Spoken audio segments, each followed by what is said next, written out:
I want to ask you something, and I want you to really think about it. When is the last time you thought about your HVAC system? Most people's answer is when it stopped working, and that is exactly the problem. Because by the time your HVAC stops working in a new construction home, the decisions that caused it to fail were made years before you ever moved in, by people you never met, optimizing for a cost structure you were never shown, in a system specifically designed so that the failure happens after the warranty expires. I am Alex, this is Built Wrong, and today we are going inside the single most expensive system in your new construction home. The one that will cost you $8,000 to $15,000 to replace.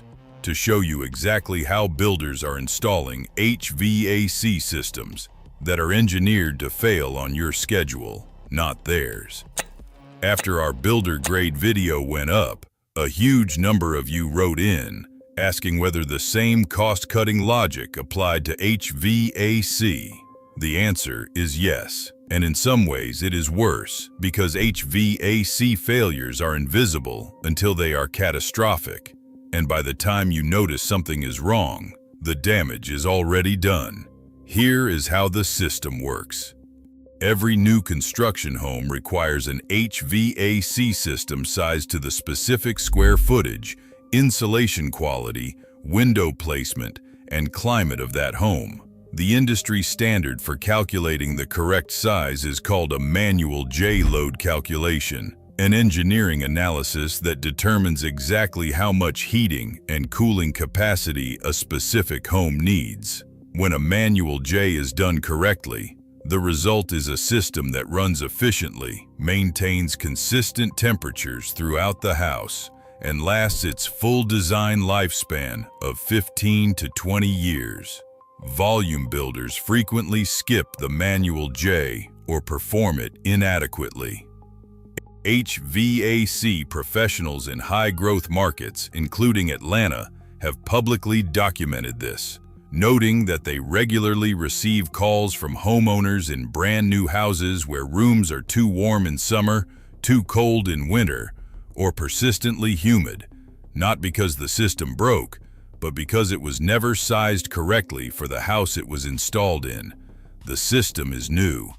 The problem is not a malfunction. The problem is the original design.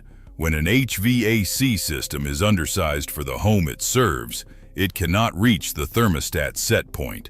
So it runs and runs and runs. A system that should cycle on for 15 minutes and off for 15 minutes instead runs continuously, trying to meet a demand it was never built to satisfy. According to HVAC engineers, the mechanical consequence of this is direct and well documented. Undersized systems wear out years ahead of schedule. A system that should realistically last 15 to 20 years may need a compressor replacement or full replacement within 7 to 10 years on a 30-year mortgage. But undersizing is only the first problem. The second problem is the ductwork. A Department of Energy review of residential HVAC installation practices found that duct leakage, incorrect airflow, and incorrect refrigerant charge are, and I am quoting from their research, pervasive faults in both new and existing equipment nationwide. The same review found that 9 out of 10 HVAC systems have an installation or maintenance issue. 9 out of 10. In new construction specifically, HVAC professionals consistently document undersized return air ducts as one of the most common deficiencies. Return air is the side of the system that pulls air back to the unit to be cooled or heated. When the return ducts are too small, the system cannot move enough air. Negative pressure builds inside the house. The blower motor works harder than it was designed to. Back pressure builds in the system. The efficiency numbers on the spec sheet become irrelevant because the underlying duct design is wrong, and no amount of equipment quality overcomes bad duct work. Here is something that I find genuinely remarkable and that most buyers have no idea about. The efficiency rating on your HVAC system, the SEER number that the builder advertises as a feature, is measured under controlled laboratory conditions with properly matched equipment and ductwork. A Department of Energy affiliated study found that actual measured performance of central AC systems in real homes ran at 59 to 84% of their rated SEER, meaning the system the builder told you was a 15 SEER unit is performing like a 9 or 10 SEER unit in your actual house. You are paying the energy bills of a low-efficiency system while owning a system that was sold to you as high efficiency. And the builder has moved on to the next subdivision. The minimum SEER rating required for new construction in northern states is 14. In southern states, it is 15. These are the federal minimums, the floor. Volume builders install to the floor.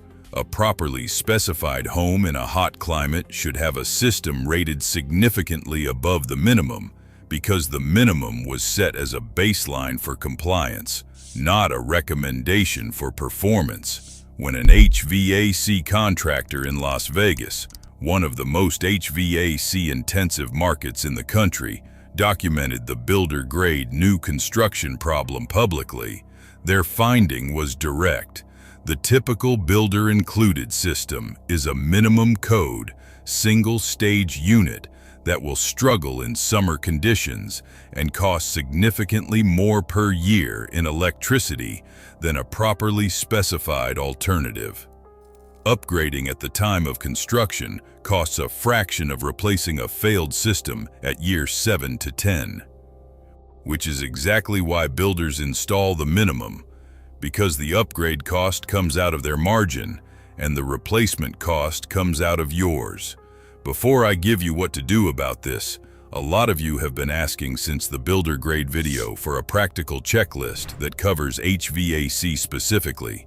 The Home Buyer's Audit Guide in the description has a section on HVAC, what questions to ask, what to request in writing, and what a properly specified system looks like versus a builder minimum.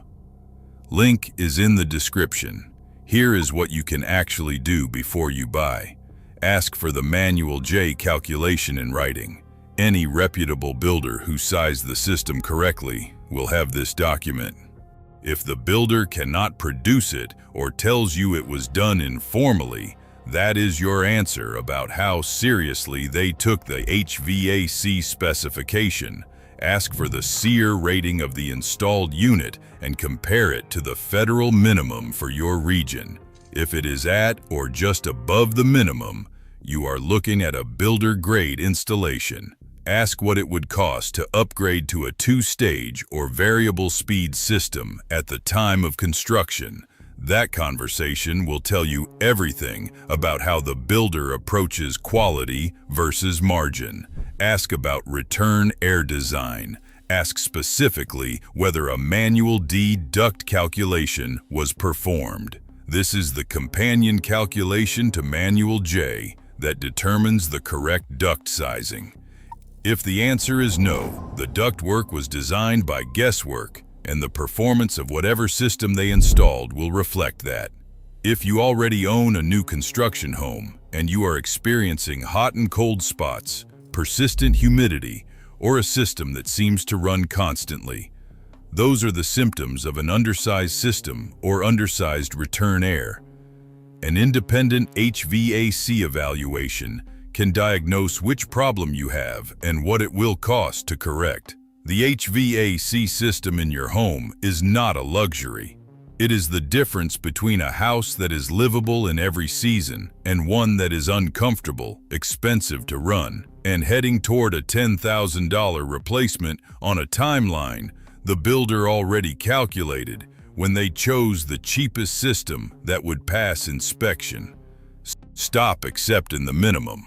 For everything we have covered on Built Wrong, the lumber, the inspections, the contract traps, none of it matters more day to day than whether the air in your house is the right temperature. That system is worth fighting for before you sign. The audit guide in the description covers HVAC along with every other stage of this process. Link is below. Next time we are going somewhere different, away from new construction entirely, into something that affects every homeowner, regardless of when their house was built. You do not want to miss that one.